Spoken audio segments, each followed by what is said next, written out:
এই ভিডিওতে আমরা RRB NTPC graduate under graduate এবং জেই 2025 যেই দুটোর নোটিফিকেশান আমাদের কাছে এখন বেরিয়ে গেছে এবং ফর্ম ফিল আপ চলছে, এই দুটোর এক্সপেক্টেড ডেট কী হবে সেই নিয়ে আলোচনা করব।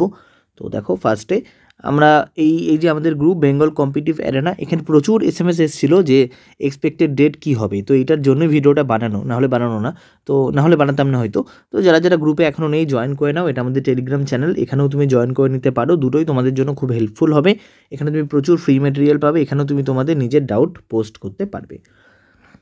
এমনি তো এক্সপেক্ট করা কিছু যায় না, সব কিছুরই একটা বেসিক্স থাকে। তো আমাদের বেসিসটা কি, আমরা কিসের বেসিসে গোটা জিনিসটা করেছি সেটা এখানে তোমরা দেখতে পাবে খুব ভালো করে।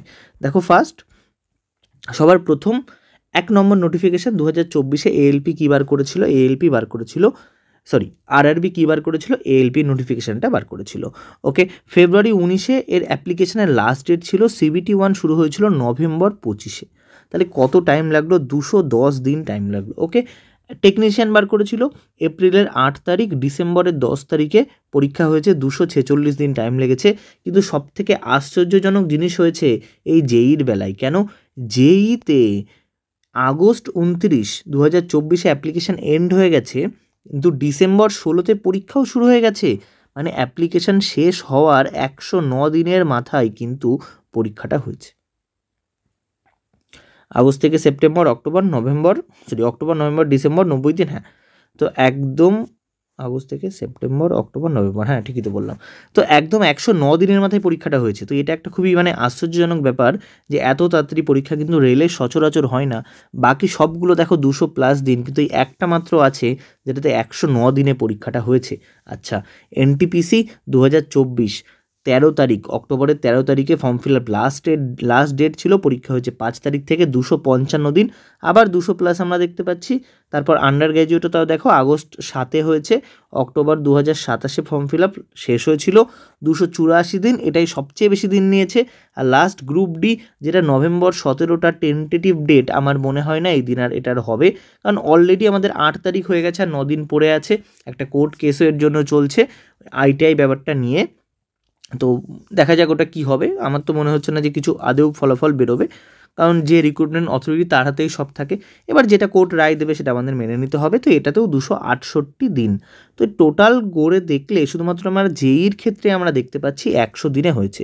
দেখো, এমন না শুরুর দিকেও 200+, শেষের দিকেও 200+, মাঝখানে একটা পরীক্ষা 100। এটা একটা আশ্চর্যজনক বিষয়ই বটে। আচ্ছা, ম্যাথ রিজনিং যারা অনলাইন অফলাইনে পড়তে চাও, এই নাম্বারে হোয়াটসঅ্যাপ করে যোগাযোগ করে নিও। রেল হোক, SSC হোক, আমরা একদম CGL লেভেল অবধি পড়াই। তো সেখান থেকে ওই অবধি তো হয়েই যাবে না, স্টেট এক্সাম তো ওখান থেকে এমনি ক্লিয়ার হয়ে যাবে। আচ্ছা, এবার যদি আমরা সেম গোটা জিনিসটা ভাবি যে এইখানে 109 দিন, তাহলে আমরা এখানে 90 থেকে 120 দিন ধরতে পারি জেইর জন্য। জেইর ফর্ম ফিল আপ চালু হয়ে গেছে, নভেম্বর 30 তারিখে লাস্ট ডেট। তাহলে মার্চে পরীক্ষাটা আমরা এক্সপেক্ট করতে পারি যদি আগের জেইর মতোই তাড়াতাড়ি পরীক্ষা হয়। ওকে, এনটিপিসি গ্র্যাজুয়েট 20 তারিখে ফর্ম ফিল আপের লাস্ট ডেট। দেখো, তোমরা এখনও যারা ভিডিও দেখোনি, ভিডিওটা দেখে নাও। এনটিপিসির কিন্তু একদম পুরো ভিডিওটা দেওয়া আছে, যেখানে বলে দেওয়া আছে যে কি করে করতে হবে, কোথায় সেফ জোন, কোন পোস্টের কি প্রোফাইল, জব প্রোফাইল, সমস্ত জিনিস বলা আছে। সেটা দেখে অবশ্যই একবার ফর্ম ফিল আপ করে দিও তোমরা, বেশি দিন কিন্তু আর হাতে নেই। CBT আমরা ধরে নিচ্ছি, দেখো আগে অত দিন নিয়েছে 260টা, আমরা তো একটু সেফ থাকবো না। আমরা 235 দিন ধরে যদি পড়ি, তাহলে সেখানে আমাদের লস হয়ে যাবে। আমরা 200 দিন ধরছি। এবার যারা যারা রেলওয়ের সামনের বছরের সমস্ত পরীক্ষা খুব ভালো করে দিতে চাইছো এবং একদম প্রপার গাইডেন্সে থেকে পড়াশোনা করতে চাইছো, তারা রেলওয়ে 2025 গাইডেন্স গ্রুপ জয়েন করে নাও। NTPC graduate, under graduate, RRB group D আর ওই সেম সিলেবাসের এক্সামগুলোর জন্য এই নাম্বারে হোয়াটসঅ্যাপ করে যোগাযোগ করতে পারো।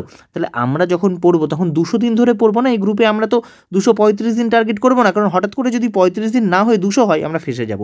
তাই জন্য আমরা একটু কম নিয়ে চলবো। এবার দেখো, এখানে একটা 50 দিনের গ্যাপ আছে, আমরা সেই গ্যাপটাকে কমিয়ে 30 দিন ধরলাম। তাহলে 230 দিন, তাহলে জুন করলে ওটাই হলো জুলাই আগস্ট। তো এখানে তুমি বলবে হচ্ছে 30 দিন, কিন্তু এখানে 2 মাস কেন?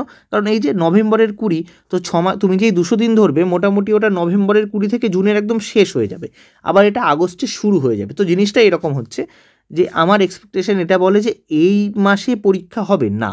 আমি কিন্তু এই জিনিসটা বলছি না, আমি বলছি এই মাসের আগে পরীক্ষা হবে না। তোমার এটা জানা খুব জরুরি কোন মাসে পরীক্ষা হবে, তার চেয়েও এইটা জানা জরুরি যে কোন মাসের আগে পরীক্ষা হওয়ার চান্স নেই, কারণ সেটা জেনে গেলে আমরা কী পাই, আমাদের একটা লাভ হয় যে আমরা নিজেকে ওই মাস অবধি প্রিপেয়ার করে নিলাম, এবার তারপরে যতগুলো মাস দেবে আমাদের বেশি লাভ। ওকে, এবার তোমরা যদি চাও যে প্রত্যেকটা এনটিপিসি এক্সামের স্ট্র্যাটেজিও আমি তোমাদের জন্য নিয়ে আসি, অবশ্যই কমেন্টে জানাবে, আমি তোমাদের সঙ্গে স্ট্র্যাটেজিও আলোচনা করব। এই মাসের আগে পরীক্ষা আশা করি হবে না, তো এটা ভেবেই আমরা এগোবো, আমরা তো অন্তত এটা ধরে পড়াশোনা করব। তোমরা কি ভাবছো কোন মাসে পরীক্ষা হতে পারে সেটা অবশ্যই জানিও, আর কারো যদি প্রপার ফুল লেন্থ স্ট্র্যাটেজি লাগে অবশ্যই জানাবে। ওকে, আচ্ছা, আর যারা CHSL দিচ্ছ, হাতে আর বেশি দিন টাইম নেই, প্রপার শিডিউলে ফ্রি শিডিউল যদি তুমি প্রপার এই কদিন পড়াশোনা করতে চাও, এখানে জুড়ে যাও। স্কোর বুস্টার 2 লিঙ্ক ডেসক্রিপশানে থাকবে, গিয়ে এই কদিন 20 দিন, সবার কাছে 20 দিন নেই, যাদের কাছে 20 দিন আছে তাদের জন্য এটা কার্যকর হবে। অলরেডি আমরা 7 দিনে চলছি, আর 13 দিনে প্রপার পুরো একটা রিভিশন আমাদের হয়ে যাবে। ওকে, আজকের ভিডিও এবিধি থাকছে, আবার দেখা হবে নতুন ভিডিওতে। আরেকবার স্লাইডটা দিয়ে দিই, চলো বাই। অনেক খেটে খুঁটে করা, ভালো লাগলে বন্ধুদের মধ্যে শেয়ার করে দিও, লাইক করে দিও, কমেন্ট করে দিও, টাটা।